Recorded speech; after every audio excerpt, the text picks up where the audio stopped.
చలికాలంలో మాత్రమే సాగు చేయబడే అపరాల పంట శనగ.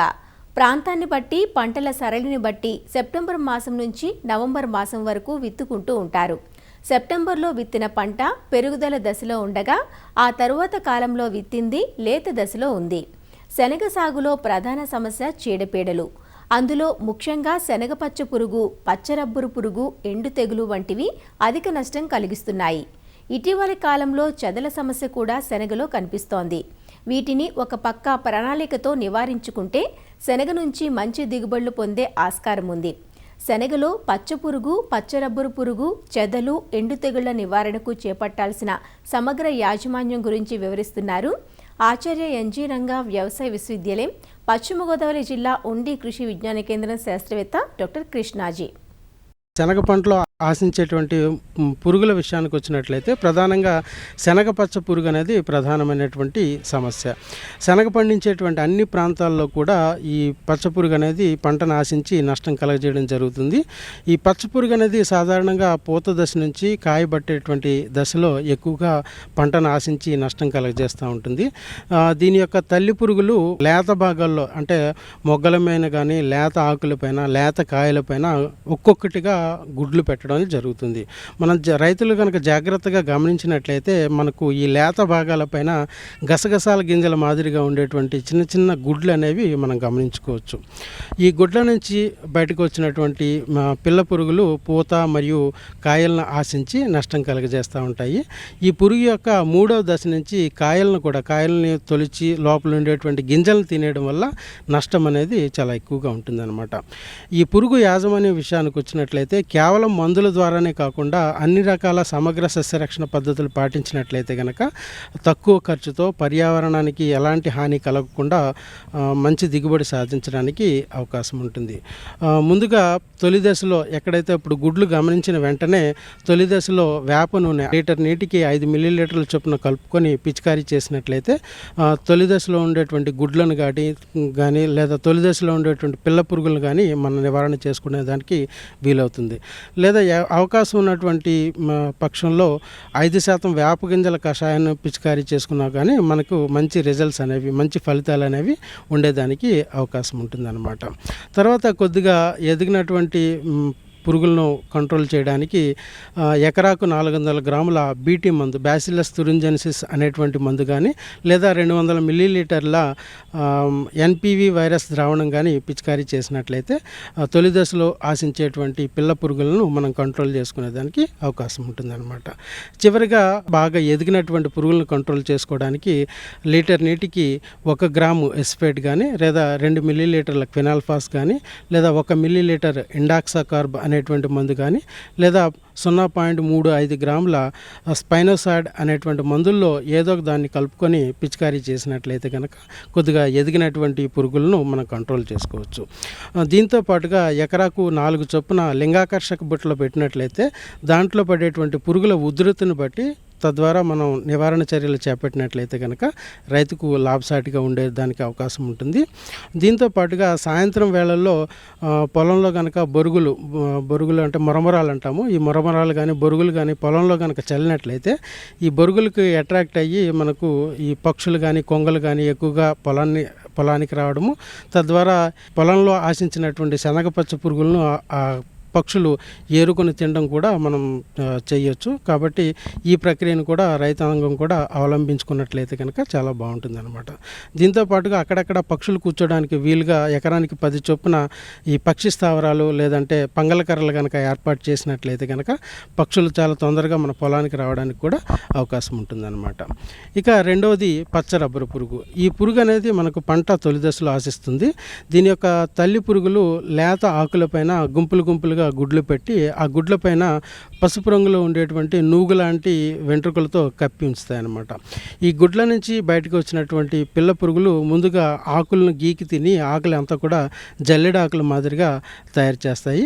క్రమేపీ ఎదిగే కొద్దీ భూమిలోనికి వెళ్ళిపోతాయి అన్నమాట. మొక్కల మొదల్లోనూ ఉండేటువంటి నేల నెరల్లోనికి వెళ్ళిపోయి పగటిపూట అంతా కూడా ఆ నెర్రల్లో ఉంటాయి. రాత్రిపూట కానీ లేదా సాయంత్రం వేళల్లో పంటను ఆశించి నష్టం కలుగజేయడం అనేది జరుగుతూ ఉంటుందన్నమాట.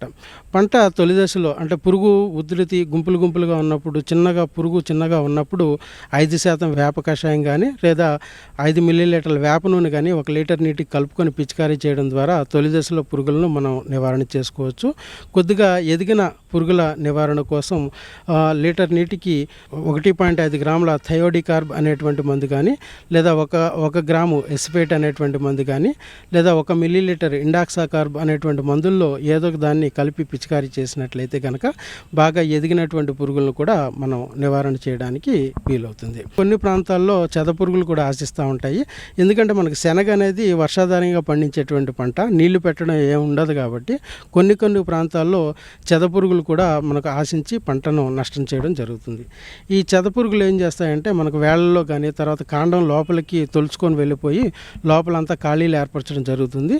తర్వాత ఈ ఖాళీలంతా కూడా మట్టితో నింపడం అనేది జరుగుతుందంట. దీనివల్ల మొక్క అంతా ఎండిపోయి దిగుబడి నష్టం అనేది జరుగుతూ ఉంటుంది. దీని నివారణ కోసం ఉధృతి ఎక్కువగా ఉండేటువంటి ప్రాంతాల్లో ఎకరాకు 10 కిలోల కార్బోఫ్యూరాన్ 3G గుళికలు కానీ భూమిలో వేసుకోవాలి, విత్తనంతో పాటు వేసుకోవాలి.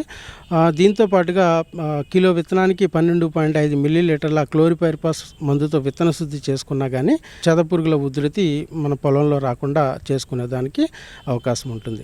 దీంతో పాటుగా పొలం చుట్టూతో ఎక్కడైనా మనకు చెదపుట్టలు కనుక గమనించినట్లయితే కనుక వాటిని తవ్వేసి లోపల ఉండేటువంటి రాణి పురుగును చంపేసినట్లయితే కనుక చెదపురుగుల ఉధృతి అనేది మన పొలంలో రాకుండా చేసుకునేదానికి అవకాశం ఉంటుంది.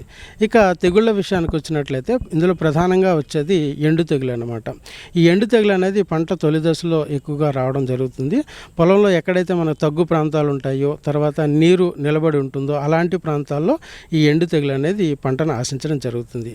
ఈ తెగులు యొక్క లక్షణాలు కనుక చూసుకున్నట్లయితే ముందుగా పొలంలో గుంపులుగా మొక్కలు చనిపోవడం అనేది జరుగుతూ ఉంటుంది.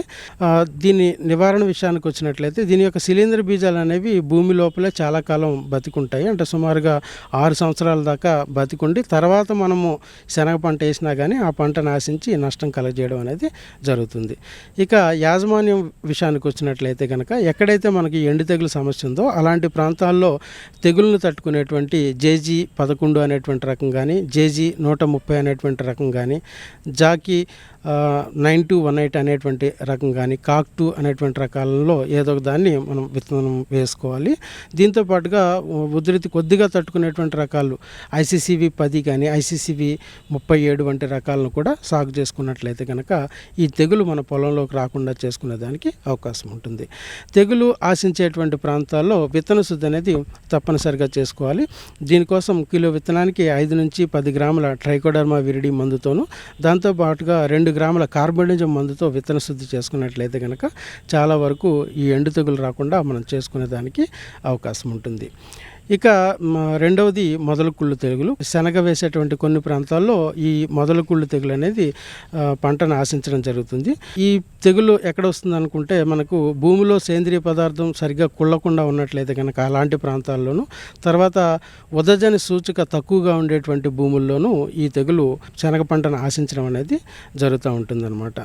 దీని యొక్క లక్షణాలు కనుక చూసుకున్నట్లయితే కాండం మొదలు భాగంలో చిన్న నొక్కు మాదిరిగా ఏర్పడి క్రమేపీ మొక్క అంతా కూడా కుళ్ళిపోవడం అనేది జరుగుతూ ఉంటుంది. ఇది కూడా మనకు నేల ద్వారా వ్యాపించేటువంటి తెగులే కాబట్టి నివారణ కొరకు విత్తన శుద్ధి అనేది తప్పనిసరిగా చేసుకోవాలి. కిలో విత్తనానికి 5 నుంచి 10 గ్రాముల ట్రైకోడర్మా విరిడి మందుతోనూ దాంతోపాటుగా 3 గ్రాముల క్యాప్టాన్ లేదా థైరామ్ మందులతో విత్తన శుద్ధి చేసుకున్నట్లయితే కనుక మొదలు కుళ్ళు తెగులు కూడా రాకుండా చేసుకునేదానికి అవకాశం ఉంటుంది.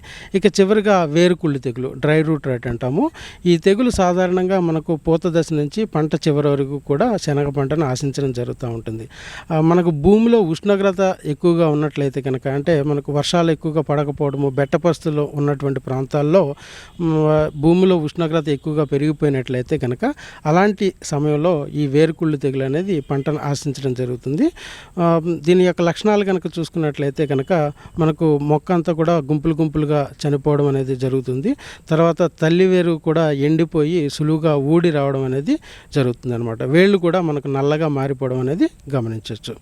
ఇక దీనికి సరైనటువంటి మందులు, నేల ద్వారా వ్యాపించే తెగులు కాబట్టి సరైనటువంటి మందులు అందుబాటులో లేవు కాబట్టి తప్పనిసరిగా తట్టుకునే రకాలైనటువంటి ICCV 10 అంటే భారతీయ వంటి రకాలను కనుక సాగు చేసుకున్నట్లయితే కనుక చాలా వరకు ఈ తెగులు రాకుండా చేసుకోవచ్చు.